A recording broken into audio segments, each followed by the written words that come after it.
মৰমৰ ছাত্ৰ-ছাত্ৰীসকল আশা কৰোঁ তোমালোক ভালে আছা। তোমালোক আটাইকে বৰা এডুকেশ্যন পৰিয়াললৈ স্বাগতম জনাইছোঁ। থাম্বনেইললৈকে ধৰিব পাৰিছা যে আমি কিহৰ বিষয়ে আলোচনা কৰিবলৈ গৈ আছোঁ। যদি ভিডিঅ'টি পোৱা তোমালোক উপকৃত হোৱা তেনেহ'লে লাইক আৰু শ্বেয়াৰ কৰিবলৈ নাপাহৰিবা। চেনেলটো যদি ছাবস্ক্ৰাইব কৰা নাই তেন্তে দৰকাৰী ন'টিফিকেশ্যন পাবলৈ চেনেলটো ছাবস্ক্ৰাইব কৰি ল'বা। আহা পলম নকৰি আলোচনা কৰা বিষয়টোৰ মাজলৈ যাওঁ। যিহেতু বহুতে ভাবিছে SSLC ৰিজাল্ট দিলে SSC ৰিজাল্ট কেতিয়া ঘোষণা কৰা হ'ব। সকলোৰে মোৰ এটাই প্ৰশ্ন, মোৰ মুখতো একেটাই প্ৰশ্ন যে SSC ৰিজাল্ট কেতিয়া ঘোষণা কৰিব।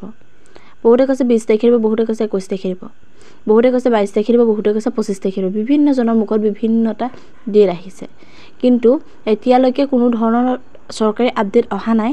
এতিয়া আমাৰ শিক্ষামন্ত্ৰী দেৱে যিহেতু কৈছে যে মে' 1st উইকত ৰিজাল্ট দিয়া হ'ব।